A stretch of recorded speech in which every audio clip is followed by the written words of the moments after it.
هل عدنا ربنا بيقول ولقد أرسلنا إلى من قبلك فأخذناهم بالبأساء والضراء لعلهم يتضرعون. Ali Tantawi rahimahullah adalah seorang ulama besar, aslinya adalah dari Damaskus, Suriah, dan beliau adalah orang yang telah keliling dunia untuk menyampaikan Islam, dari mulai dia belajar ilmu sampai dia mengajarkan ilmu. Beliau tahun 1953 ke Indonesia, kemudian beliau menulis kenangan selama di Indonesia itu, kemudian keluarlah bukunya khusus tentang Indonesia, catatan beliau, pengalaman beliau, penilaian beliau terhadap Indonesia dan seterusnya. Itu ditulis dalam satu buku, Suwarun Minasyarq fi Indonesia, judul bukunya, Potret dari Timur di Indonesia. Saya ingin bacakan beberapa kalimat beliau, dan Syekh Ali Tantawi itu adalah seseorang yang menguntai kalimatnya sangat indah. Amma Jawa faqad barra'aha Allahu yawma khalqis samawati wal ard litakun ajmal biladillahi wa agnaha. Adapun Jawa, sungguh Allah telah mentakdirkan sejak penciptaan langit dan bumi bahwa Jawa menjadi negeri Allah yang paling indah dan paling kaya. Kalimat yang luar biasa. Robi' daim, dia selalu dalam keadaan musim semi. Beliau ingin menggambarkan bahwa di negeri lain mungkin beberapa musim, Indonesia selalu musim semi. Wa khasbun amim, dan kesuburan yang merata di mana-mana. Kesuburan, tanah yang sangat subur. Wa khudrah la bidayah laha wala nihayah, dan hijau, pemandangan yang hijau, tidak pernah ada awalnya dan tidak pernah ada ujungnya. Wa ardun min aghnal ardi ghina, ini adalah tanah bumi yang paling kaya yang ada di muka bumi ini.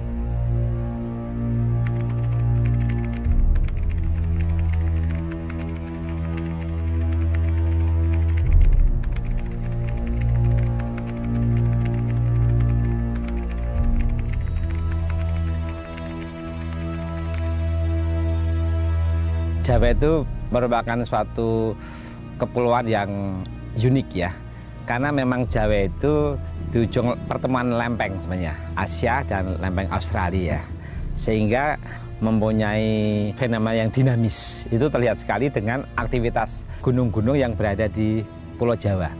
Artinya secara geografi Pulau Jawa cukup lengkap itu dibandingkan misalnya dengan Kalimantan, sehingga di Jawa dengan geografi yang kompleks tadi ada 4 unsur yang sangat mendukung menghasilkan sumber daya yang berlimpah, yaitu faktor tanah, faktor air, ya, faktor udara, dan faktor api. Ya, kalau tanah jelas itu dari aktivitas batuan yang lapuk ya karena gunung berapi. Kalau udara itu terkait dengan sistem siklus angin muson ya, karena Pulau Jawa memiliki tempat yang strategis diapit oleh 2 benua dan 2 samudra. Terus juga faktor air juga sama, kelembapan udara di Pulau Jawa itu sangat kondusif untuk membentuk suatu rantai kehidupan karena banyak molekul-molekul air yang mudah dijangkau oleh segala makhluk hidup. Terus api adalah aktivitas vulkanis ya, api. Jadi disitulah elemen yang mendukung seluruh kehidupan itu terjadi dengan sempurna. Kalau saya buat skor di seluruh dunia itu hanya di Jawa.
Inilah kondisi tanah Jawa yang menyedihkan itu. Dahulu tanah ini dikagumi Raffles sebagai tanah yang tidak ada duanya di dunia. Tetapi kenyataannya tanah-tanah seperti ini hanya sekali dimanfaatkan di musim hujan. Tanah-tanah kita seperti ini banyak sekali yang masih ditelantarkan. Ini di awal musim hujan, sudah turun hujan sehari dua hari, tetapi kegersangan itu masih nampak, tanah-tanah masih pecah. Biasanya tanah seperti ini hanya dimanfaatkan sekali setahun. Jadi tanah-tanah Jawa yang dahulu subur makmur bisa ditanami sepanjang tahun, kini kondisinya sangat berbeda. Hanya ditanami sekali dalam 1 tahun. Padahal sesungguhnya tidak sulit untuk membuat tanah-tanah seperti ini menjadi produktif sepanjang tahun. Asal dikelola dengan baik, dikelola dengan tanggung jawab.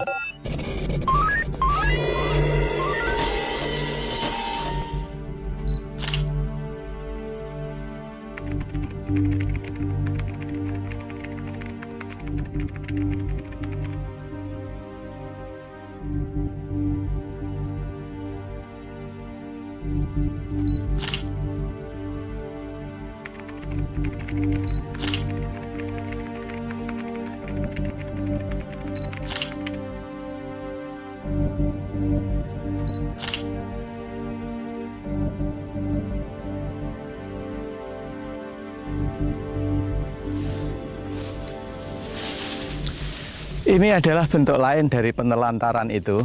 Entah sejak kapan tanah seperti ini tidak lagi diolah oleh pemiliknya, dibiarkan ditumbuhin oleh ilalang dan dibiarkan tanpa pengawasan, tanpa perawatan. Di tengah rakyat kita membutuhkan hasil setiap jengkal lahan kita untuk produksi bahan pangan. Yang jelas begitu tumbuh ilalang dan pemiliknya tidak lagi memakmurkan seperti ini, apa yang dimanfaatkan dari pemiliknya selain menungguin harga tanah naik?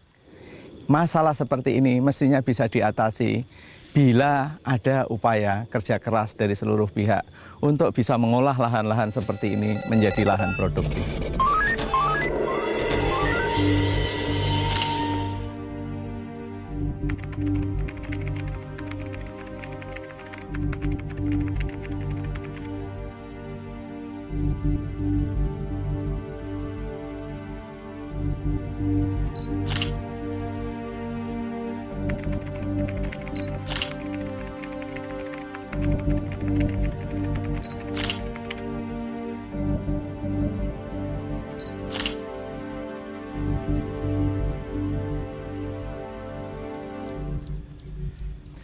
Ini bentuk lain habisnya tanah Jawa untuk produksi pertanian. Habis oleh serbuan rumah-rumah yang makin hari makin menghabiskan lahan pertanian. Ini terjadi hampir di seluruh tanah Jawa. Bisa dibayangkan setahun, 2 tahun, 10, 20 tahun yang akan datang, apa yang terjadi dengan anak-anak kita dengan kebutuhan pangannya. Bila perumahan-perumahan yang menghabiskan lahan pertanian terus berlangsung.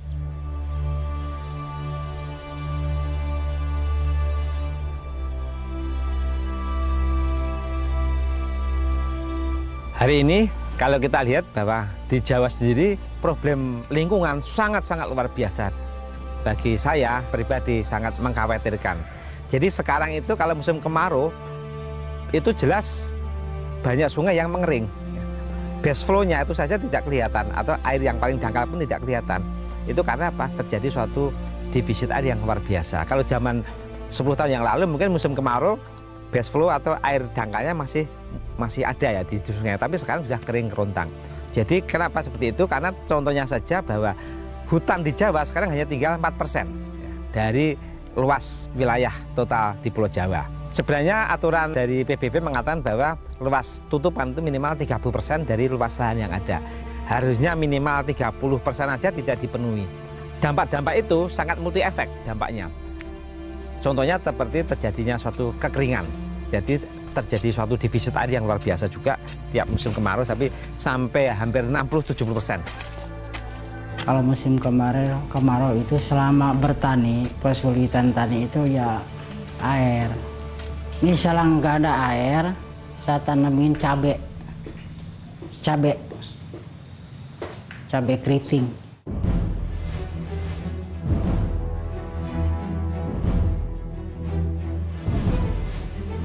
Pada tahun 2011, data Biro Pusat Statistik menunjukkan bahwa penduduk Indonesia mempunyai pendapatan rata-rata per kapita 30,8 juta per kapita.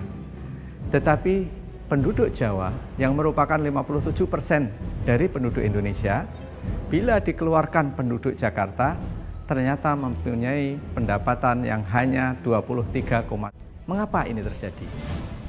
Pertama, tanah-tanah pertanian dibuat kecanduan dengan pupuk-pupuk kimia. Ketika pupuk kimia itu diberikan pada suatu sistem ya, itu sebenarnya dia hanya memberi makan pada saat itu juga.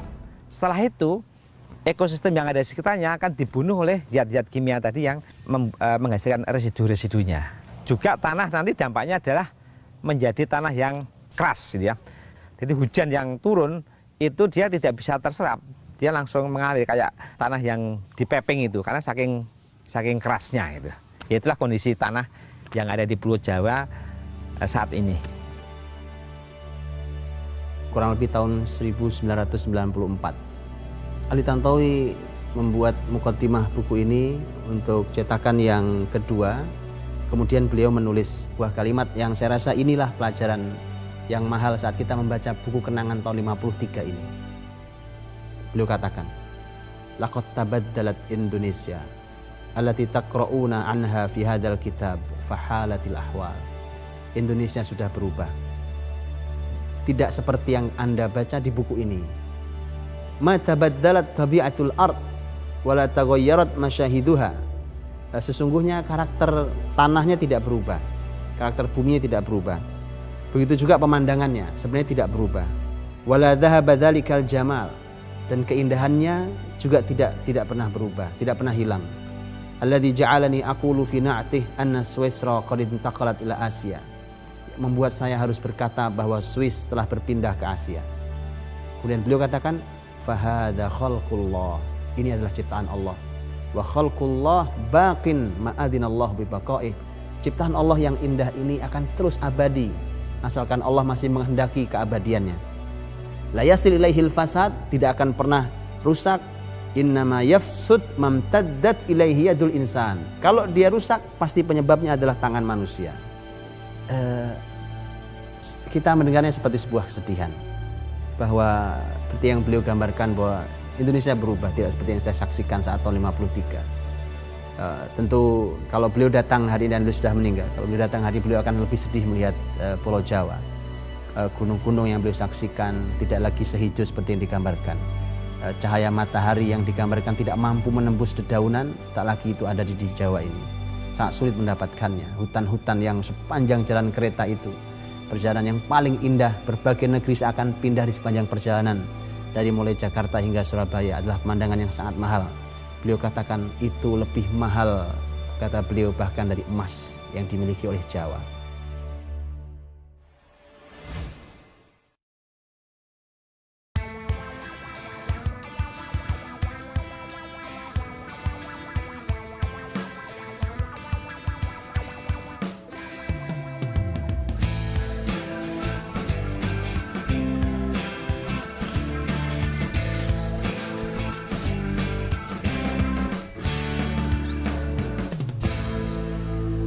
Ini adalah salah satu dari solusi itu. Waduk untuk menampung hujan yang turun di musim hujan, untuk diambil airnya semasa musim kering. Sehari ini baru sehari 2 hari hujan, sudah mulai terisi kembali waduk tada hujan ini. Nanti di akhir musim penghujan itu akan sampai batas gorong-gorong itu kurang lebih. Air sejumlah ini insya Allah akan cukup mengcover kebutuhan 20 kali dari luasan waduk ini sepanjang musim kering.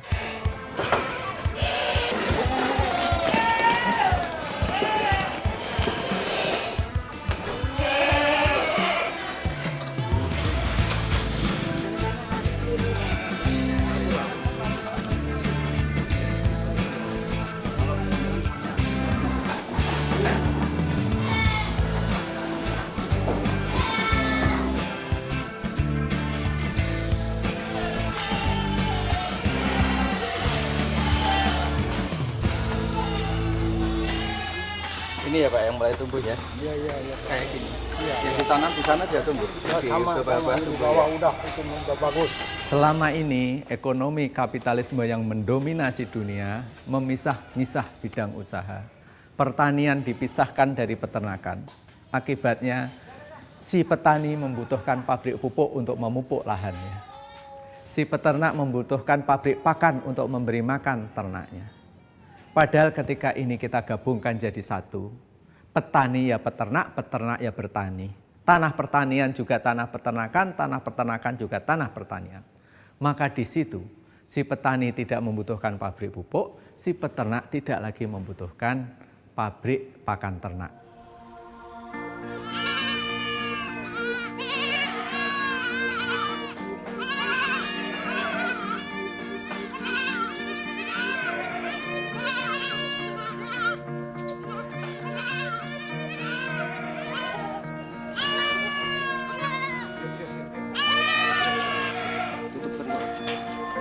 Peternakan menghasilkan pupuk yang efektif untuk pertanian.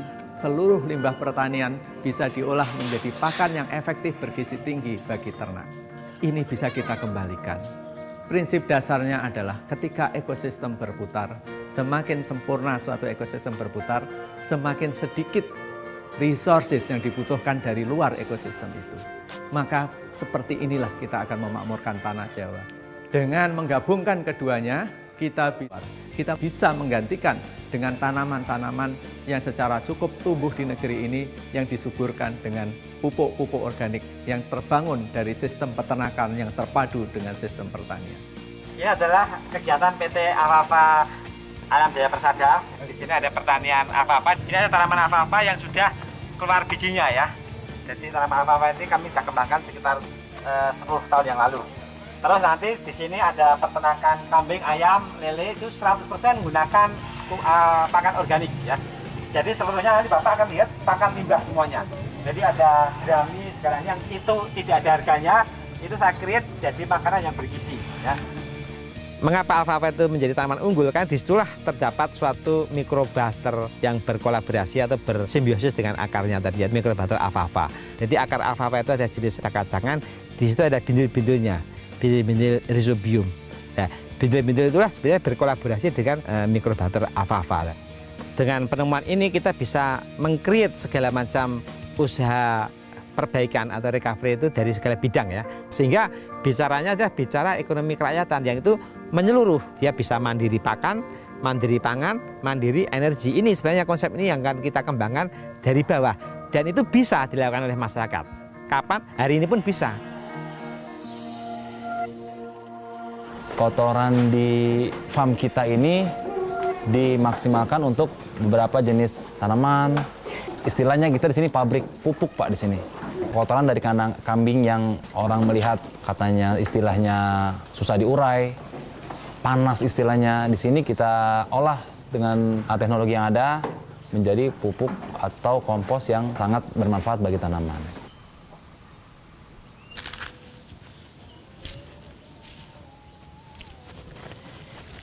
Ini adalah hal lain yang kita butuhkan. Ketika kita sudah punya air, yaitu air yang kita tampung di waduk-waduk tada hujan kita masih butuh hal lain, yaitu unsur hara tanah yang perlu kita masukkan ke tanah-tanah yang sudah sekian lama tidak diproduktifkan. Kotoran kambing semacam ini setelah melakukan proses fermentasi dan lain sebagainya menjadi pupuk yang sangat efektif hanya dalam bilangan beberapa hari. Jadi tanah-tanah yang tadinya gersang, berupa ilalang, padang ilalang, tanah-tanah yang hanya menghasilkan 1 kali panen sepanjang tahun, bisa kita olah menjadi tanah-tanah produktif dengan menambahkan 2 hal tadi, yaitu air yang kita tampung dari hujan supaya tetap bisa dipakai di musim kemarau, dan pupuk-pupuk yang tidak perlu dibeli dari kandang-kandang kambing kita sendiri.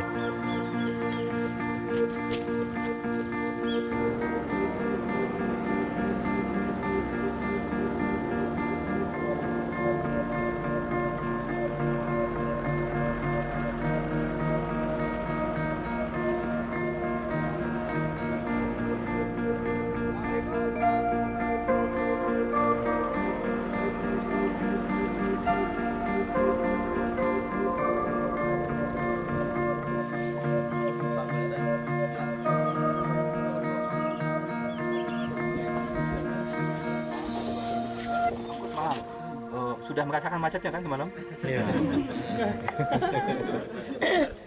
Ada lagi?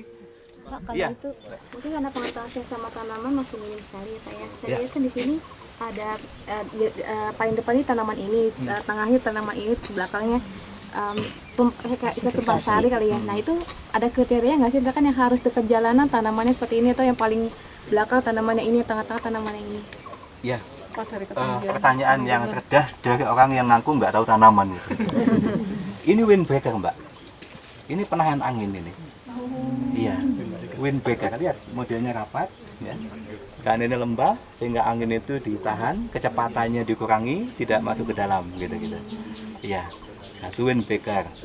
Tapi ini juga bisa jadi tabungan, gitu. Kalau misalnya seperti itu, nah, inilah tuh yang di dekat Bapak itu. Itu kalau pohonnya utuh, ya kira-kira 150.000 laku itu. Ya, jadi kalau Bapak punya di sepanjang kebun ini ada 300.000, nah silahkan kalikan, ya kan begitu. Berapa tahun? Ya, berapa tahun? 3 tahun ya Pak. Nah, ini 3 tahun, 3-4 tahun. Jadi ini kotoran yang kita fermentasi akan tumbuh plankton. Nah, planktonnya untuk kesehatan lele. Boleh makan itu Pak. Ya. Oh ya masih. Tadi tadi Pak. Jadi kepala ikan yang sudah kita hancurin sama dedak. Jadi ya kita praktekkan juga. Lelenya nggak muncul Pak. Nah ini bukti bahwa ikan tidak perlu kita pelet juga nggak apa-apa. Asal airnya diam ya. Ini Pak, ini fenomenal ini luar biasa. Bapak di sini merasa bau nggak? Nggak. Ini kalau nggak difermentasi baunya minta ampun.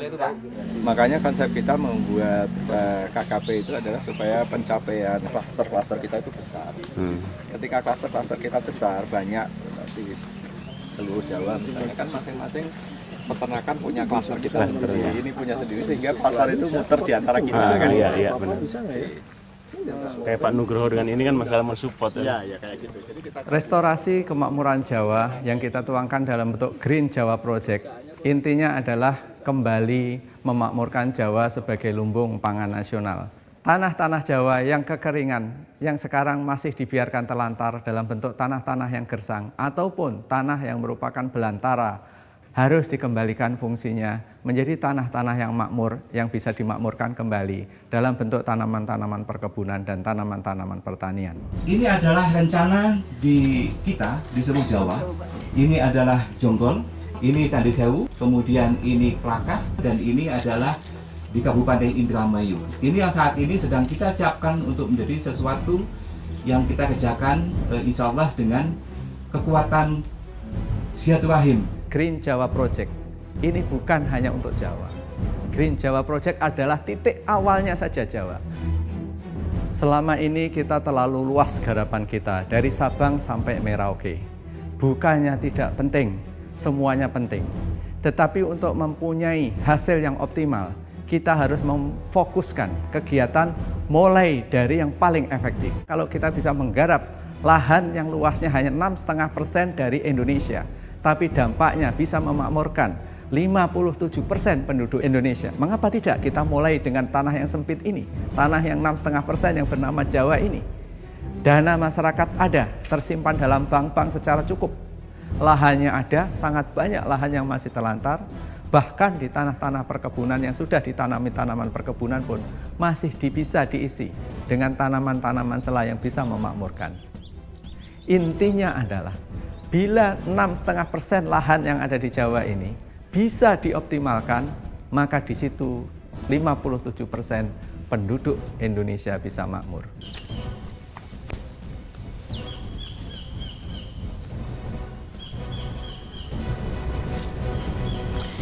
Ini bukan sembarang tanaman liar, ini tanaman yang sengaja kita tanam di sini. Namanya adalah gembili, nama latinnya adalah Dioscora esculenta. Tanaman ini sangat-sangat bermanfaat, ini bahkan diprediksi akan menjadi bahan pangan masa depan. Negeri yang sudah mengolahnya adalah Cina. Menjadi tepung yang sangat mahal, karena selain mempunyai kualitas tepung yang sangat bagus, dia mengandung inulin. Yang aman bagi para penderita diabetes, jadi menjadi tepung yang sangat efektif untuk makanan diet bagi penderita diabetes dan diet-diet yang lain. Kelebihan tanaman ini adalah tanaman ini bisa tumbuh dalam kerindangan. Jadi menjadi penghasil bahan pangan yang luar biasa bagi tanah-tanah yang sudah ditanami pohon-pohon semacam ini. Kalau hanya diharapkan hasil pohonnya, mungkin perlu waktu 5 tahun untuk panen. Tetapi di antara kerindangan itu bisa ada panenan yang bisa dipanen sepanjang tahun, yaitu tanaman gembili semacam ini. Pohon-pohon semacam ini setahun 2 tahun lagi bisa kita panen bila kita mau, atau kita biarkan tumbuh sampai pada saatnya kita memerlukannya untuk dipanen kayunya. Pohon yang bernilai sangat tinggi hanya perlu dihasilkan 4-5 tahun setelah padang ilalang itu kita makmurkan dengan air yang kita tampung dari air hujan dan dengan kotoran kambing yang kita tampung dari kandang-kandang kambing kita sendiri. Saya ingin menjelaskan sedikit tentang kebun ini, gitu. Konsep ini saya sebut KKP, yang saya tonjolkan K-nya, kepemilikan kebun produktif. Underlying investasinya jelas, Bapak beli lahan. Kalau Bapak beli tunai, Bapak dapat CSHM-nya. Kalau Bapak beli lewat bank, nanti bank yang akan memegang dulu sampai Bapak lunasi. Iya kan, Pak? Ya? The worst come to the worst-nya apa? Pak Dadang udah nanam jungkir balik, tanamannya gagal. Misalnya ya, the worst come to the worst. Tanahnya tetap milik Bapak. Kan itu ya, SHM itu. Jadi resikonya seperti itu. Resikonya adalah resiko bertani biasa, dan itu saya nggak bisa nanggung. Risk sharing, cost sharing, jadi ditanggung renteng. Kalau untung dibagi, kalau ada resiko ditanggung. Kalau misalnya tanaman kita sampai gagal, yang saya tanggung apa ya? Kita udah bekerja capek nggak dapat apa-apa, kan gitu. Bapak sudah keluar uang, tidak dapat hasil, kan gitu. Tetapi lahan Bapak akan tetap bernilai. KAPI beserta beberapa bank syariah meluncurkan program yang kita sebut KKP, Kepemilikan Kebun Produktif, di mana rakyat kita ajari untuk berinvestasi secara produktif. Bila selama ini uang mereka ditabung, tidak tahu untuk apa lagi tabungannya ini, maka sekarang rakyat kita ajari, ayo sekarang kembali menguasai lahan dengan cara yang baik, yaitu dengan cara membeli dengan harga yang benar dan lain sebagainya. Bila ini dilakukan bersama-sama oleh rakyat, didukung oleh dunia perbankan, maka akan ada model investasi baru, yaitu investasi penguasaan lahan. Kebun-kebun telantar bukan hanya dikuasai oleh rakyat, maka program ini dibina oleh korporasi-korporasi yang memang mampu mengolah hasilnya untuk menghasilkan produktivitas yang sama-sama kita butuhkan. Nah, dengan KKP ini, karena seperti tadi dilihat dikelola oleh mereka yang sangat piawai dan pengalaman di bidangnya, ini orang tidak usah belajar awal gitu, satu. Yang kedua, kalau sebuah usaha dipegang oleh orang yang amanah, si pemilik itu banyak waktu untuk aktivitas spiritual dan aktivitas-aktivitas lain gitu. Dan yang ketiga, hasil dari produk ini bisa dipasarkan secara bersama-sama, bahkan menggunakan network yang sudah kami bangun selama ini. Semua langkah yang saya jelaskan mengenai bagaimana menyuburkan lahan tidak harus melibatkan korporasi besar. Rakyat bisa terlibat. Kita diingatkan 1400 tahun yang lalu oleh Rasulullah SAW, hendaknya kita bersirkah dalam pengelolaan lahan, pengelolaan sumber air, dan pengelolaan api atau sumber energi. Maka dengan kegiatan yang kita sebut kepemilikan kebun produktif, langkah menuju sirkah pengelolaan lahan, sumber air, dan energi itu insya Allah akan tercapai. Bisa kita lakukan di zaman ini untuk menyuburkan lahan yang memang kita butuhkan hasilnya.